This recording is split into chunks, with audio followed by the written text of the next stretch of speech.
Su investigación en los últimos años se ha centrado en el caso La Corona, el último glaciar de Venezuela, del cual solamente queda el 1% según estudios de la NASA. Lidera un grupo de científicos que se ha dedicado a estudiar la desaparición de estas masas de hielo, creadas durante siglos de acumulación de nieve y que debido al cambio climático se ha extinguido paulatinamente.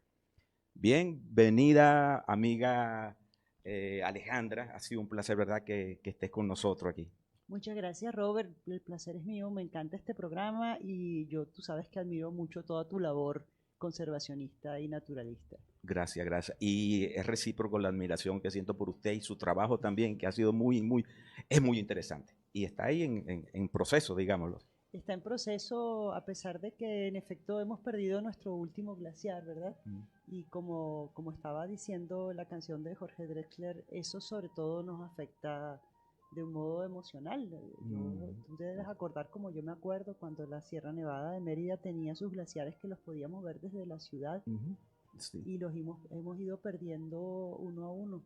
Yo llegué a ver el glaciar de la Concha o la Garza. Tú lo llegaste a ver, ¿verdad, No, el Robert? de la Concha y la Garza no lo No, llegué a ver. no estabas en No. Mérida, yo Sí. sí. Y fue muy impresionante ver una mañana, por allá en los años como finales de los 80, el glaciar se partió en dos, el Mm. pedacito de la Concha, y de ahí se fue muy rápido.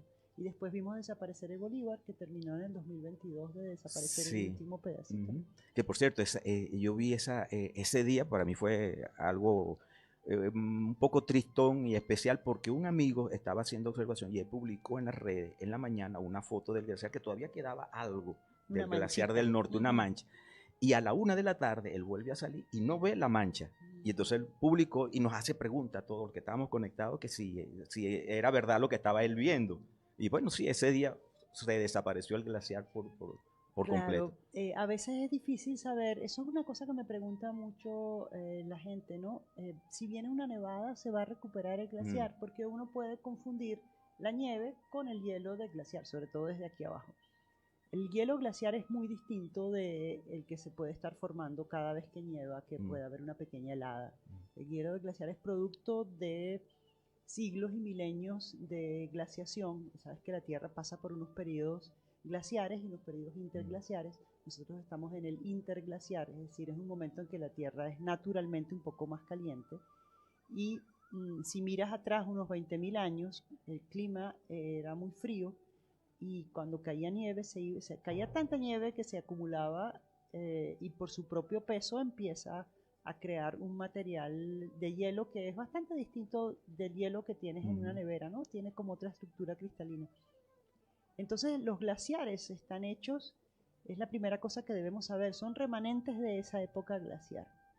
También debemos saber que en un periodo interglaciar, los glaciares, sobre todo los tropicales, como la Tierra entra en una etapa en que la temperatura promedio del planeta es más alta, entonces los glaciares empiezan a desaparecer, se reducen de tamaño. Lo que hemos observado, lo que han observado científicos de todo el mundo y particularmente de los Andes, es que a partir de los años 70, ese retroceso glaciar lento que estaba ocurriendo de manera como natural se aceleró muchísimo. Y eso es exactamente coincidiendo con el calentamiento global. Se detecta un aumento de la temperatura y una disminución desmesurada de los glaciares.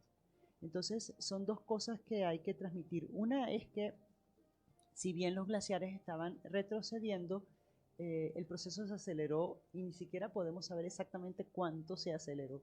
Es decir, no podemos saber cuánto por nuestra responsabilidad hemos hecho desaparecer completamente los glaciares. Capaz duraban 100, 200, 300 años más, Mm. capaz algunos ni siquiera se iban del todo. Y la otra cosa es que un glaciar, eso no es nieve.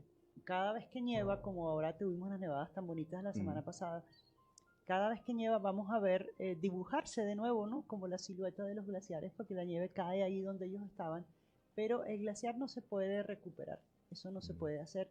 Y lo único que podemos hacer nosotros como merideños es utilizar ese conocimiento que tenemos, esa especie de pantalla de cambio climático que es nuestra Sierra Nevada, que Mm. nos está mostrando cómo está ocurriendo, para llamar la atención a otras latitudes. Ya, claro. Y que se podrían tomar algunas medidas de adaptación a ese cambio. Exacto. No, porque no podemos revertirlo, ¿no? Bueno, de adaptación y sobre todo en nuestro país, medidas de adaptación, vamos a ayudar al páramo a adaptarse. Nuestro páramo es un ecosistema, como tú sabes, único en el mundo, Sí. con una altísima biodiversidad, es uno de los ecosistemas más biodiversos del planeta. Y aquí hay plantas, muchísimas especies de plantas. Y esa adaptación tiene que ocurrir y tenemos que ayudar, tenemos que conservar. Pero también, cuando te digo llamar la atención en otras latitudes, mira, yo estuve leyendo recientemente unos estudios según los cuales en los Andes tropicales van desde Bolivia, Perú, Colombia, Ecuador, Venezuela, son los Andes tropicales. Son un punto caliente de biodiversidad, son un lugar maravilloso. Y en los Andes tropicales, si nosotros tomamos medidas para reducir los gases de efecto invernadero, tú sabes que hay modelos que se hacen, que hacen los climatólogos, de acuerdo a cómo sean nuestras emisiones de gases invernadero, qué clase de medidas tomemos para reducirlas, tienen diferentes escenarios. Entonces, en el escenario peor de todos, donde no hacemos nada y seguimos contaminando igual como estamos haciendo ahora y no seguimos el Acuerdo de París ni el Acuerdo de Río, estos acuerdos que los países están tomando en conjunto para reducir las emisiones.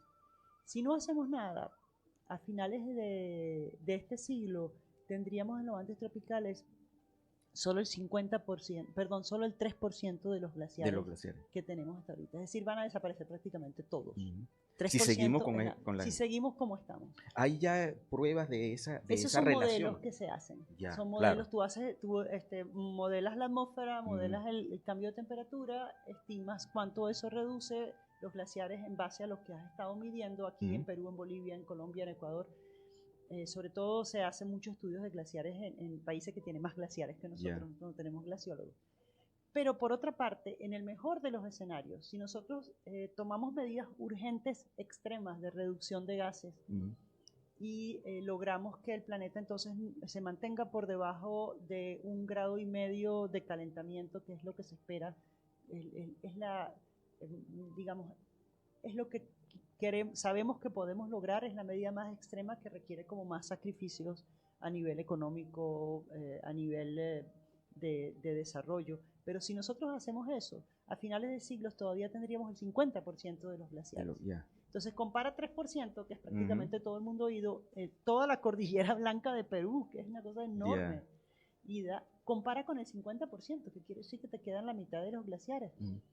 Entre esos no estarían, por ejemplo, los de Venezuela ya desaparecidos, seguramente los de Colombia tampoco, y los de Ecuador, que son pequeños, pero sí muchísimos en Bolivia y muchísimos en Perú, que tiene grandes cantidades glaciares. Entonces, sí podemos hacer algo.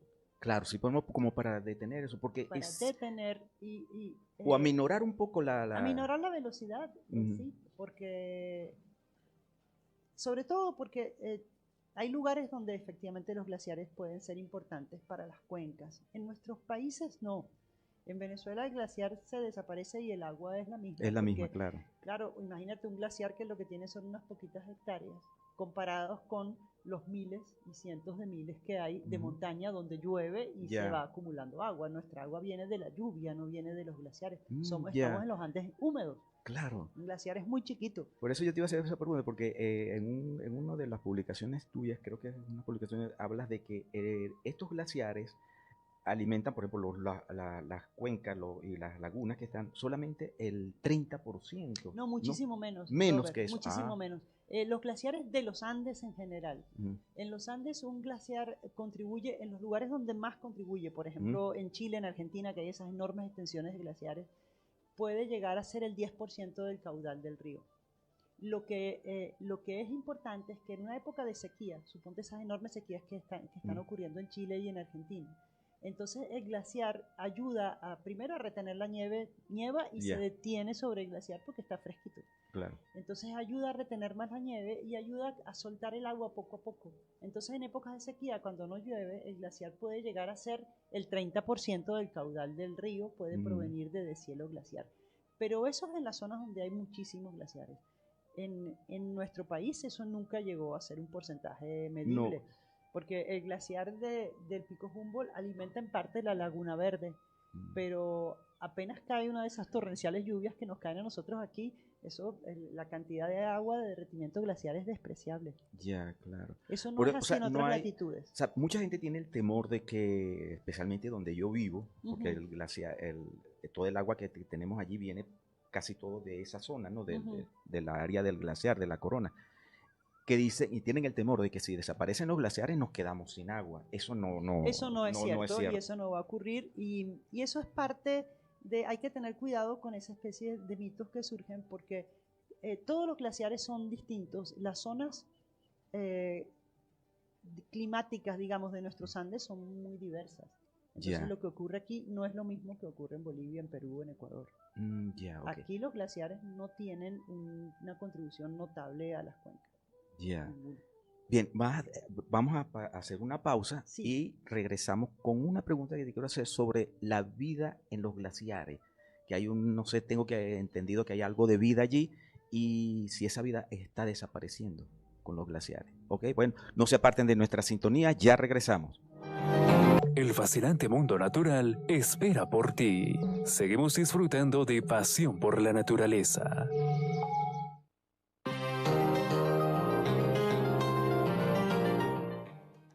Bien, estamos de nuevo en contacto aquí con Pasión por la Naturaleza y con nuestra amiga Alejandra Melfo, que nos seguirá hablando sobre el cambio climático y los glaciares, que a nosotros nos llama mucho la atención y nos está llamando mucho la atención aquí a todos los merideños, justamente por lo que significa o significaba hasta ahora los glaciares para nuestra cultura y nuestra naturaleza. ¿Ya? Bueno, Robert, lo que estábamos conversando es qué quiere decir que el glaciar se vaya. Entonces, yo siento que mucha gente me habla y que se habla mucho en los medios como desde un punto de vista práctico. Nos vamos a quedar sin agua. No nos vamos a quedar sin agua. Van a morir algunas especies. Bueno, en los glaciares, ahorita vamos a hablar de la vida en los glaciares, pero en general el páramo es tan grande que lo que está alrededor del glaciar es muy poquito. Entonces es importante recordar que las consecuencias no son siempre prácticas y que lo práctico no es necesariamente lo más importante.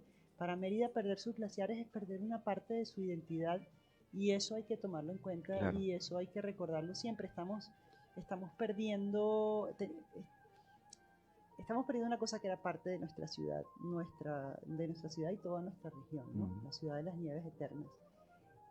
Es importante saber que lo estamos perdiendo para siempre y que no podemos hacer nada. Yeah. Eso es una lección de humildad que yo creo que nosotros tenemos que tomar. Hay cosas que suceden en la naturaleza que son consecuencia como esta nosotros seguramente tenemos nuestra responsabilidad en el asunto porque hemos acelerado el proceso y precipitado esa desaparición. Y hacer daño a la naturaleza es muy fácil y recuperarla no. Entonces esa idea de que los seres humanos podemos arreglar, no, vamos a hacer algo, no. O sea, tenemos que tener previamente la responsabilidad para saber que si extinguimos una especie como si extinguimos un glaciar, eso no lo vamos a poder recuperar, es para siempre. Somos solo seres humanos, no somos dioses. Por eso es que ahorita, o sea, muchos científicos, las recomendaciones que dan muchos científicos, muchas veces no es sustituir cosas que se perdieron por una nueva, sino conservar y preservar lo que tenemos, lo poco que nos queda. Es tratar de cuidar eso. Entonces, por ejemplo, empezar a apreciar las cosas. Y otra cosa que nos enseñan los glaciares, otra cosa que hay que tomar en cuenta es que, aunque esto es un momento triste, esto es un momento único. Es único. Es decir, nosotros estamos viviendo una experiencia que las generaciones anteriores no vivieron y que las generaciones que vienen no vivirán. No lo vivirán. Estamos exactamente en un punto de cambio. Y los puntos de cambio, como todas las muertes, nos enseñan cosas. Nos dan tristeza, pero nos enseñan cosas. Por eso que nosotros en la Universidad de los Andes tenemos muchísimos años, muchos de mis colegas, y yo no soy la líder en absoluto de esas investigaciones, son otras personas, yo los he acompañado a muchos de ellos, se están haciendo investigaciones sobre los glaciares antes de que desaparezcan.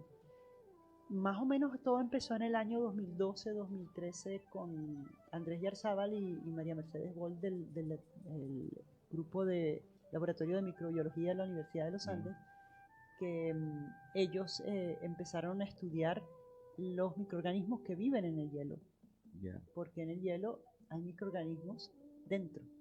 Yo me quedé loca con esa información cuando lo entendí, claro. que puedan vivir bacterias en el hielo glaciar. Y me imagino que, por ejemplo, los glaciares que están en una zona, como por ejemplo el glaciar La Corona, debe tener una microbiología específica nada más de esa zona. Y el Bolívar tendría otra. Exacto. Entonces, por ejemplo, el planteamiento de Andrés y Mari era, bueno, estos glaciares van a desaparecer y esa riqueza microbiológica se va a perder. Y es posible que sea interesante estudiarla. Siempre es interesante por conocimiento.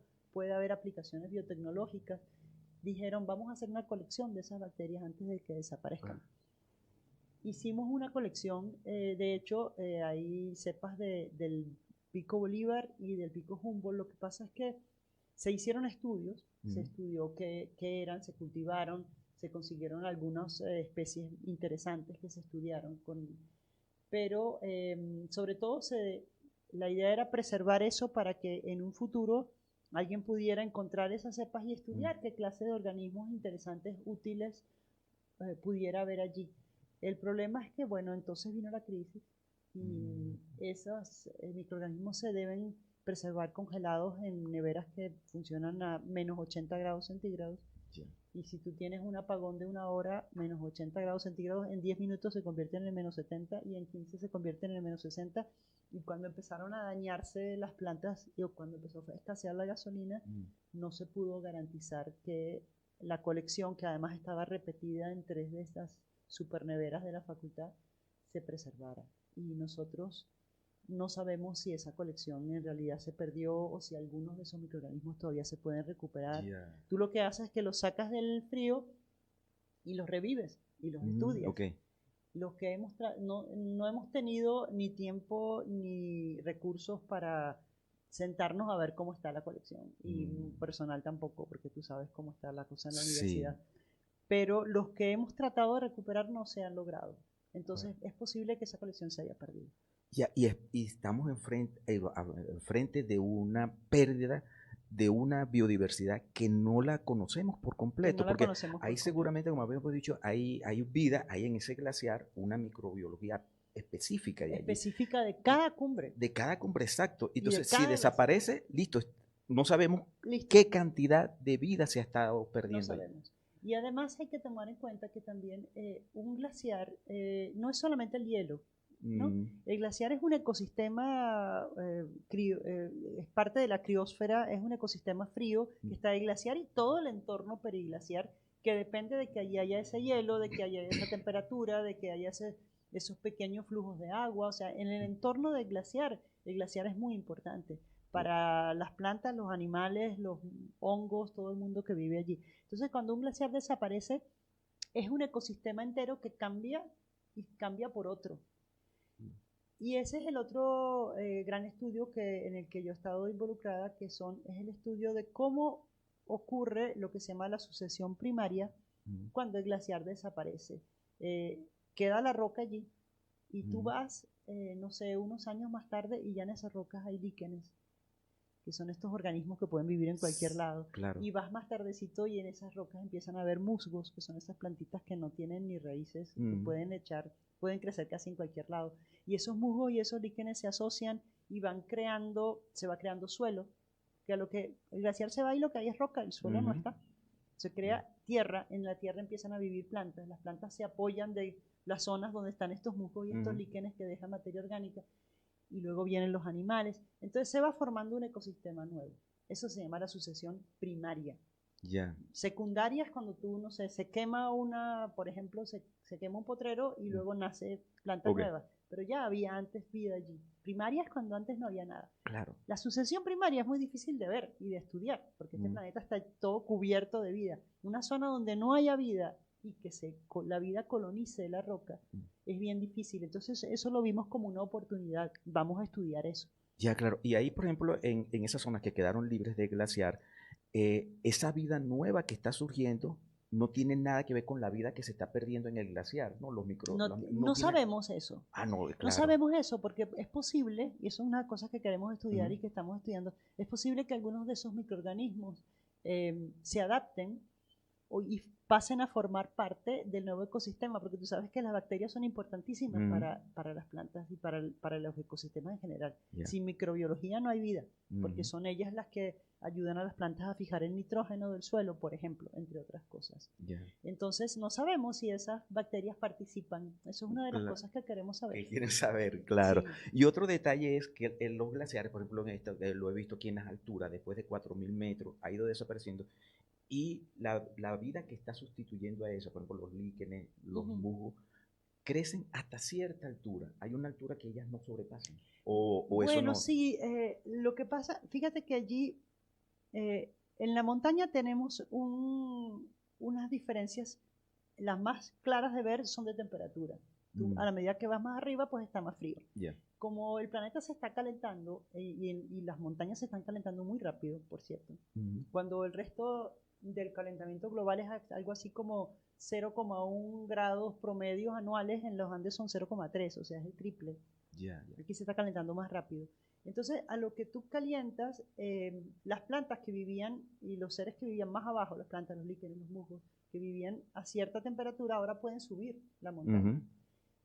Pero subir la montaña no es fácil, porque, por ejemplo, si tú eres una planta y tus semillas se dispersan por gravedad, caen hacia abajo, o la dispersa el agua, eso va, solamente puedes reproducirte hacia abajo. ¿Cómo llegas arriba? Solo las plantas que sus semillas se dispersan por el viento. Primero llegan las gramíneas cuyas semillas se dispersan por el viento, llegan la gente que, bueno, los líquenes y los musgos son tan chiquitos que también vuelan. Pedacitos vuelan y llegan y se asientan, y entonces sus esporas, las esporas que tienen los musgos, pueden llegar a zonas más altas. Lo cierto es que colonizar esa roca no es fácil, porque un ecosistema, debería formarse el mismo ecosistema que tienes en el resto del páramo a la misma altura. Cuando el glaciar no está, o sea, a 4.200 metros, está lo mismo que está allá en Piedras Blancas a 4.200 metros, por ejemplo, ¿no? Exacto. Pero un ecosistema es un rompecabezas de los diferentes seres vivos. Y si falta alguna pieza, por ejemplo, llega la plantita, crece allí, llegó su semilla, y cuando ella da flores, el polinizador, la abejita, por ejemplo, no ha llegado. Entonces ella no se puede reproducir, ahí se acabó. Entonces eso tarda. Y una de las cosas más interesantes que nosotros hemos encontrado en nuestro estudio, que se ha encontrado también en otras latitudes, es que los ecosistemas tardan mucho en formarse. Entonces, si tú tienes un cambio climático acelerado, tú le subiste así la chola al acelerador del calentamiento, el ecosistema puede tardar en adaptarse a esos cambios. Y eso nos está dando lecciones sobre qué va a pasar. No solamente, o sea, estamos estudiando dónde desaparece el glaciar, porque eso nos da una visión muy clara de lo que está pasando, pero nos está dando lecciones sobre cómo va a reaccionar todo el ecosistema páramo al cambio climático. Y nos está diciendo va a reaccionar despacito. Y es posible porque con esos cambios tan violentos, muchas, me imagino, microorganismos y otras plantas como los musgos o líquenes también, no tienen el tiempo suficiente de adaptación o de combinarse con otros. Entonces es posible que se desaparezcan esos primeros pobladores, desaparecen porque no tienen el tiempo suficiente de adaptación. Sí, y ahí es especialmente peligroso para las plantas nativas, las plantas endémicas que no viven en otros lados, que tienen que adaptarse y capaz no lo logran. Fíjate que una de las cosas que también en la universidad se está estudiando en el grupo de ecología es un fenómeno muy interesante, que es el de las plantas nodrizas, o los ingenieros ecosistémicos se llaman. Ese término no lo conocía. Puedes invitar a la profesora Cherry Rojas, que sé que estaba en tu lista, que te hable de los ingenieros ecosistémicos. Ella acaba de terminar su trabajo de maestría al respecto. Eso es, te voy a decir solo un poquito, ella puede hablar mejor. Tú tienes, por ejemplo, un frailejón. Entonces, él vive allí, pero él produce abajo del frailejón. Entonces hay sombra que no hay en otro lado. Hay un poco de humedad, hay materia orgánica. Entonces, otras plantas, otros líquenes, otros musgos, pueden vivir amparados por este ingeniero que cambia el ecosistema alrededor, cambia las condiciones. Entonces, ellos propician la formación propician que prosperen algunas especies. Así como el frailejón, hay plantas como arbustos, hay plantas estas que crecen como en cojines, que se llaman así. Los cojines, por ejemplo, ayudan sobre los cojines, que son plantitas que crecen amontonadas. Ellos suelen retener el suelo. Una cosa que pasa en la alta montaña es que el suelo se resbala para abajo. Esos cojines sostienen. Entonces, si tú eres una plantita, y mejor yo vivo aquí donde no me voy a resbalar. Claro. Entonces, cuando se desaparece el glaciar, esas plantas nodrizas, por ejemplo, esos ingenieros de ecosistemas no han llegado. Entonces, hay seres vivos, yo siempre los llamo gente, pero claro, tiene su personalidad tiene también. Su personalidad, pero hay seres vivos que no logran prosperar porque les falta el apoyo de otros. Como te digo, eso es un rompecabezas de interacciones. Claro, exacto. Están unos con los otros apoyándose. Y una cosa que pasa mucho en condiciones muy adversas, como las que hay en la alta montaña. Tú has estado en la alta montaña, es duro. Sí, duro. Estás allí bonito al mediodía y hay solcito y tal. Y tú sabes que dentro de 2 horas puedes estar en el frío, en la niebla, en la lluvia, en la helada. Es difícil vivir ahí arriba. Y entonces lo que sucede mucho es que los seres vivos, en lugar de competir, como sucede, por ejemplo, en una selva, cooperan. Las interacciones de facilitación que llaman los ecólogos ocurren mucho en los ambientes muy, muy duros. A mí me parece eso bien bonito, ¿no?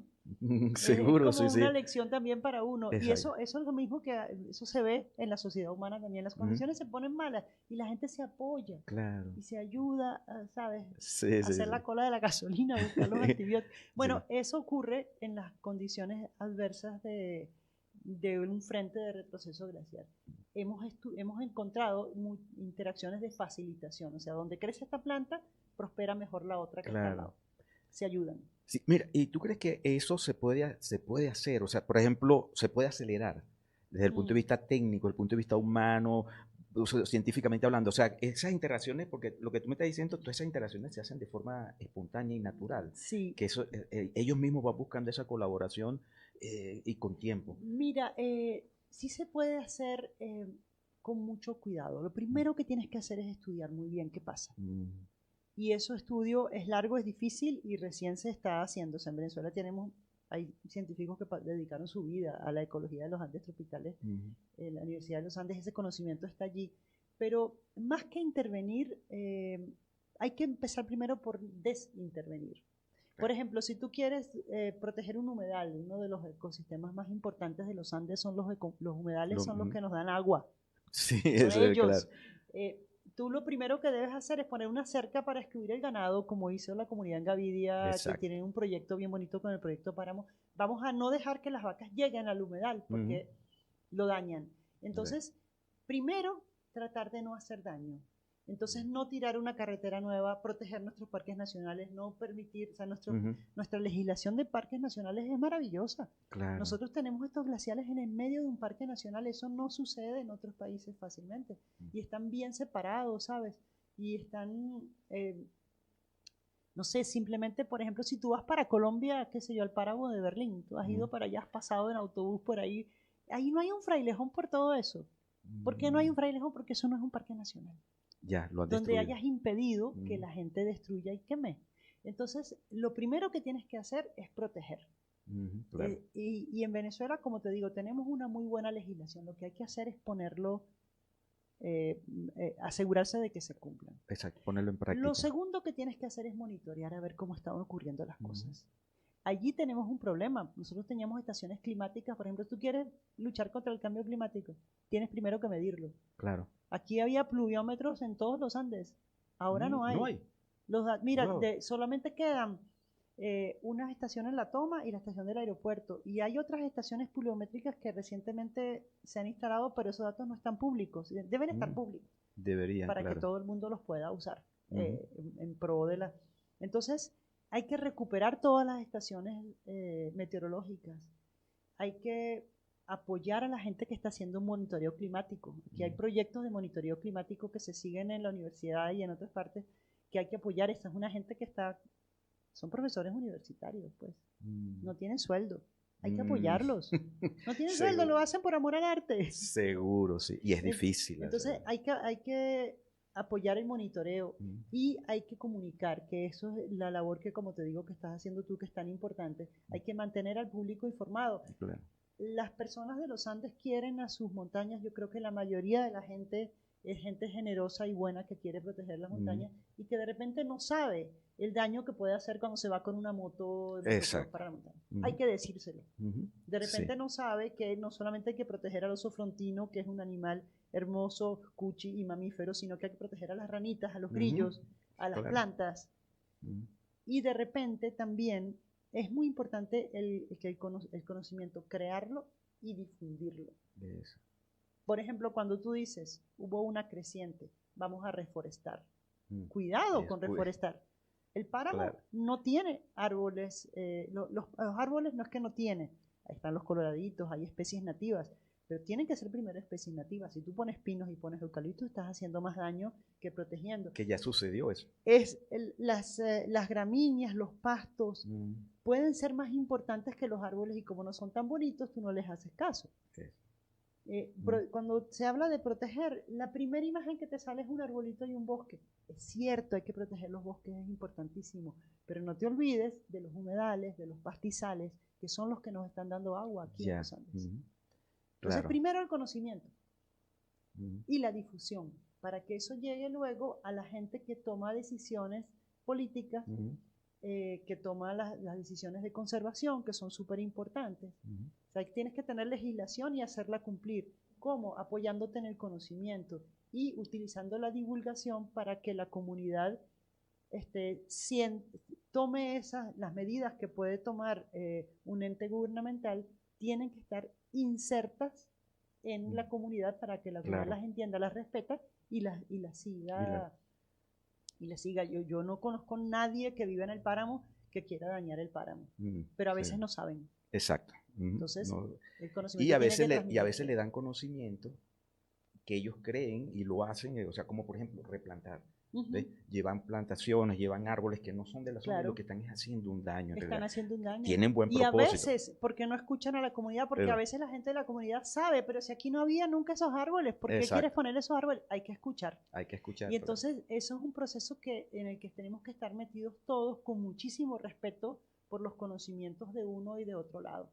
Siempre tienen que estar unidos todos los conocimientos, porque yo lo digo siempre, mira, con esto de la retirada de los glaciares y con el cambio climático es importante recordar que esta es una situación nueva para todos, Entonces, no puedo llegar yo con un conocimiento, porque bueno, soy ecólogo de la universidad y sé todo, o llego yo como montañista, digo, no, yo conozco todo sobre los glaciares, o llega una persona que vive en el páramo y te dice, esto se hace así. Es que la situación es distinta, y es distinta para todos. Ya. Inclusive para la gente que más conoce el páramo, esto nunca había ocurrido antes, que tengamos estos cambios de temperaturas así. Entonces, hay que escucharnos todos. Claro, claro que sí.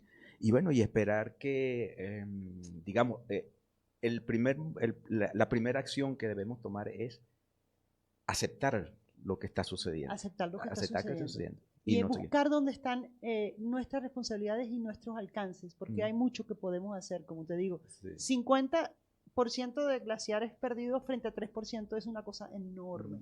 Hay mucho que podemos hacer. Sí. Bueno, mira, hablando de todo esto, la canción que colocamos al principio de Jorge Drexler, tengo entendido que tú trabajaste con esa canción también. No sé, o tú eres música o en qué forma. No, bueno, no me gusta mucho hablar de eso porque, bueno, es tomar como un crédito que no tengo. Yo sí escribí algo sobre los glaciares, un texto, que una parte de ese texto pasó a el libro que nos publicó la Fundación Polar, Se van los glaciares, un libro para jóvenes.